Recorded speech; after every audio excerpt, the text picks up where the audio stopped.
Folks, I'm joined by one of my favorite all-time musicians. This guy is they call him a musician's musician. He is an artist's artist. He is a poet in spirit. He is one of the most extraordinary stylists and song crafters that you will ever see. And if you haven't, you need to do yourself a favor and go see this man. Jack Williams, how you doing? I'm doing great, Robert. It's great to see you again.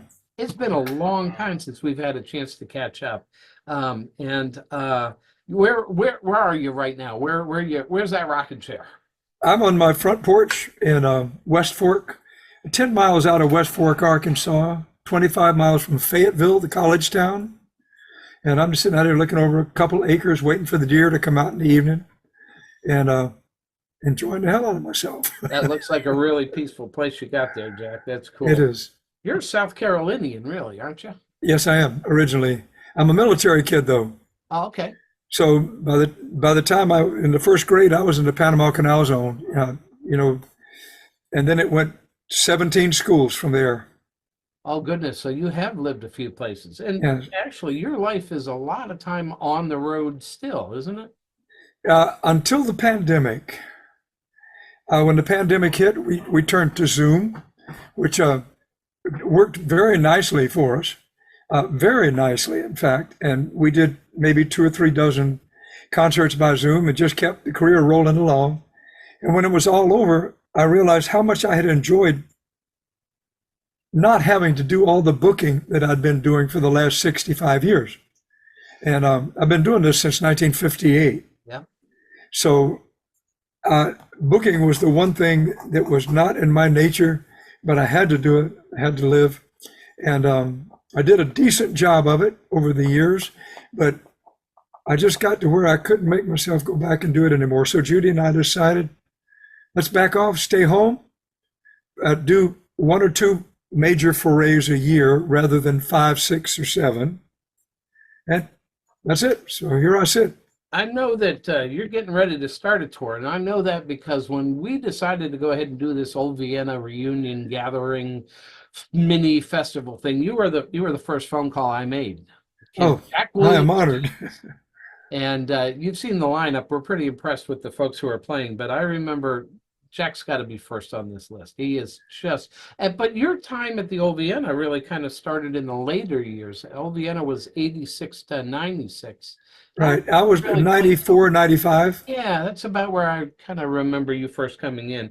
And I remember that, when you see a Jack Williams show and you go home at the end of the night, you have had a night of education. You've had a night of fulfillment like you've never had in a musical environment. That's very nice. Thanks. Go see this man if you haven't seen it sometime. You're gonna not regret it, I promise you. And if not, I will give you your money back. Okay, can I quote you on this? No, this is not being recorded.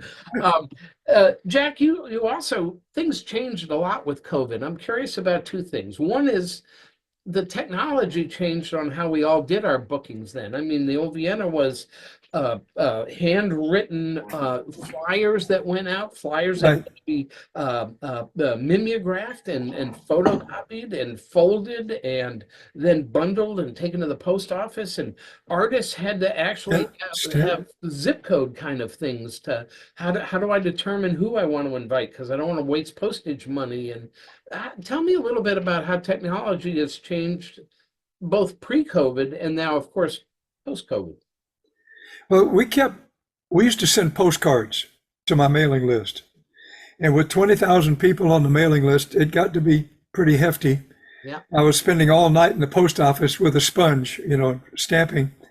And we did that up until about 15 years ago when we weaned ourselves away from it. And email seems so tentative, though, because somebody could easily change and you lose somebody. Right. If they moved, you usually got a notice that they moved. And so that all changed, but I was still happy with the way things went. I just went straight to email and kept my email list going strong and made sure everybody knew when I was coming to town. And I didn't bore them to death with long epistles about my religious or philosophical beliefs, Yeah. as some of my colleagues have done. No, I just say, here, I'm coming to town. Please come out and see me.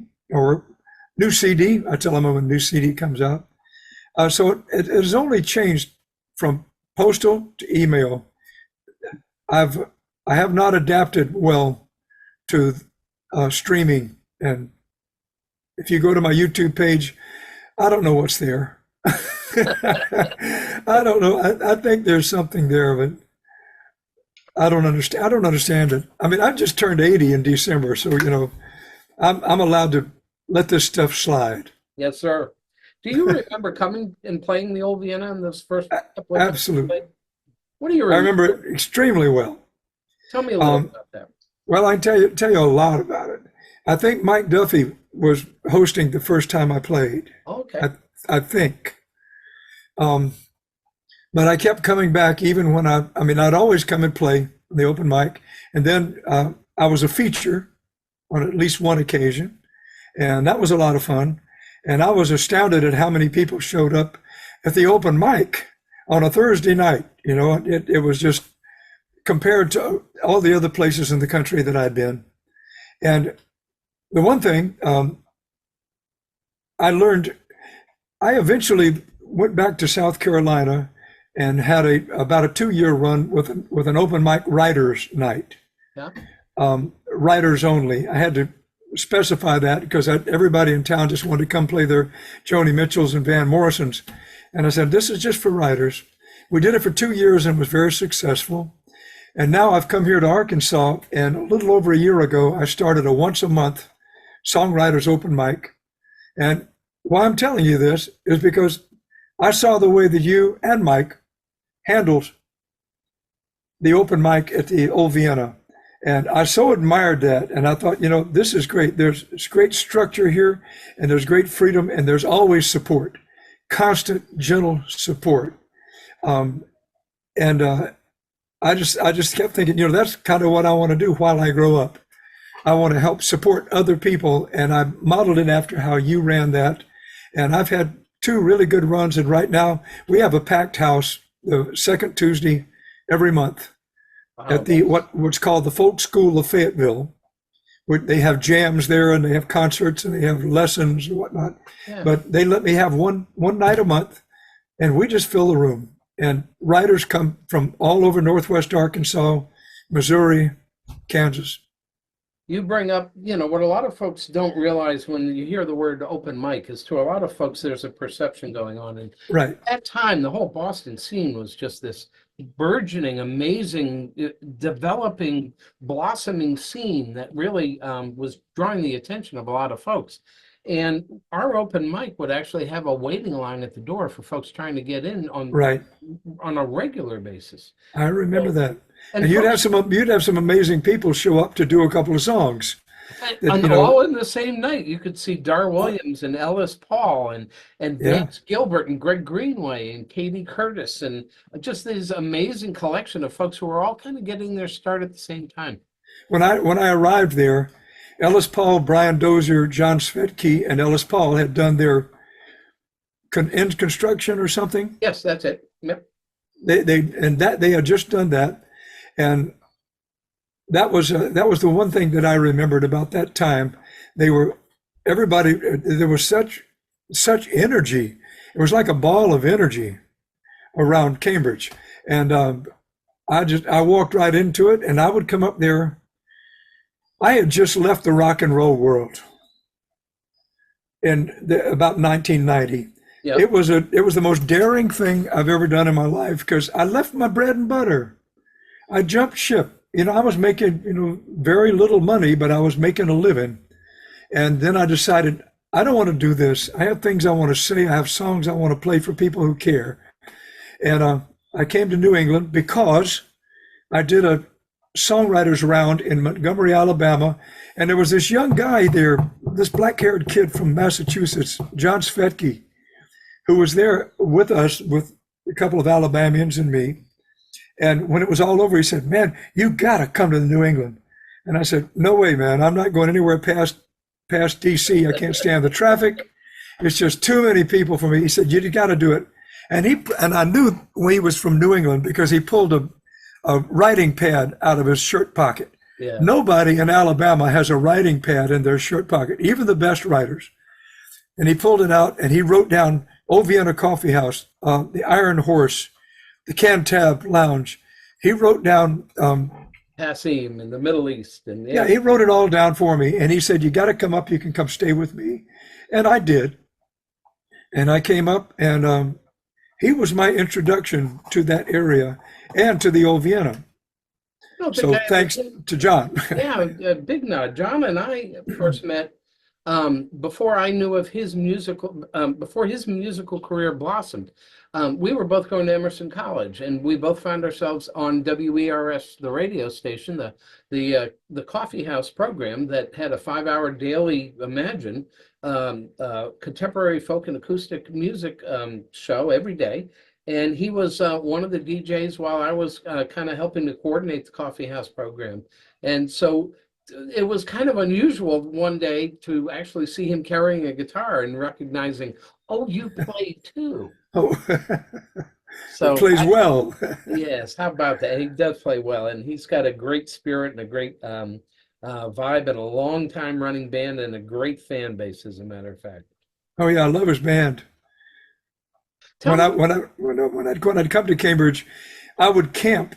It's about 40 miles out of Cambridge. There's the only KOA within 100 miles, yeah, and I would put up this big tent out there, and where Jeff Bartley one time came out and we sat in a swing and wrote a song together.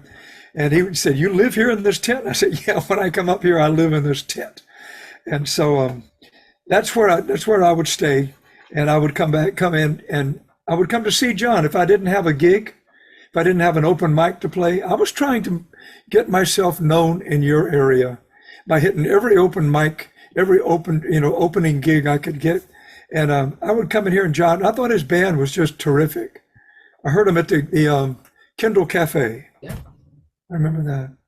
So you mentioned a few minutes ago another person who was very much a part of the Old Vienna, the spirit, and a great friend to you and a favorite of a lot of folks, especially those who visited the open mic, and that was Mike Duffy. And Mike has been a continuing presence, and yes, grab your heart, because that's a loss, but his memory is so big. Tell me how you connected with him, because I know you had a special bond with Mike. Well, I connected at the old Vienna, but I got to be friends with him. I'm not sure how that evolved.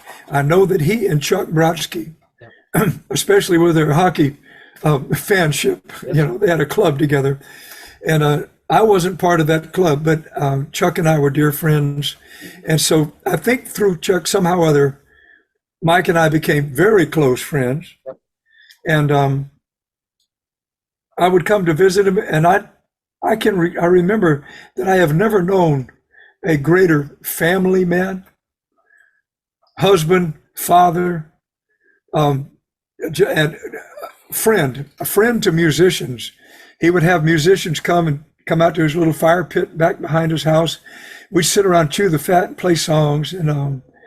And he asked me, he said, I'm gonna do a couple of songs at this show. Yeah, you play some guitar with me? I said, yeah, man, I'll be your band any day. And I did many times. In fact, I'm just going to show you something on the screen. I'm playing guitar with Mike Duffy, and he's near the end of his life. Yeah. He just, yeah, there's some stories I could tell you about that. I know we don't have the time for it, but God, I loved that man. I'm not sure if I didn't even take that picture. You might have. I have that in my library here, so I have some great pictures of the two of you, and in a few different places. And Mike gave a big part of his time and energy in every season to something called Sober in the Sun in Worcester. I played there many times. Figured you might be making a reference to that, yeah? Yeah, Mike was there. Don White was always there. Yes, sir. That's where I first met Don, I think. Is it? Yeah, because he had his powerful little show that I know everybody in New England has seen it, but I was new to it, and whew, it knocked me out off my chair. Don was another one of those folks that the old Vienna will always be synonymous with, and yeah, we love him. And So happy that we have him performing along with one of his longtime friends who we also met at the Old Vienna Coffeehouse, Christine Lavin, for the show that we're doing on August the 17th. So sorry you're not going to be able to join us for that. I'm heartbroken, but I planned this whole tour that comes, actually, it's just before. It's on the 17th, yours is? August 17th, yeah. Yeah. Well, my tour in Massachusetts ends on the 15th. Yep. And I had the whole thing completely booked. I'm heartbroken about that. But okay. I have 5 gigs in Massachusetts. I hope your friends will come out and see me when they can. I certainly will encourage folks to do that. That is very cool. So I know that you give back in other ways too. One of the things that when I think your name, I think of an event that is a huge name in acoustic music world for singer-songwriters and performers. And I know you do a few of these things, but the Swananoa Gathering. Yes. Yeah, tell us a little bit about some of these retreats for musicians that you do.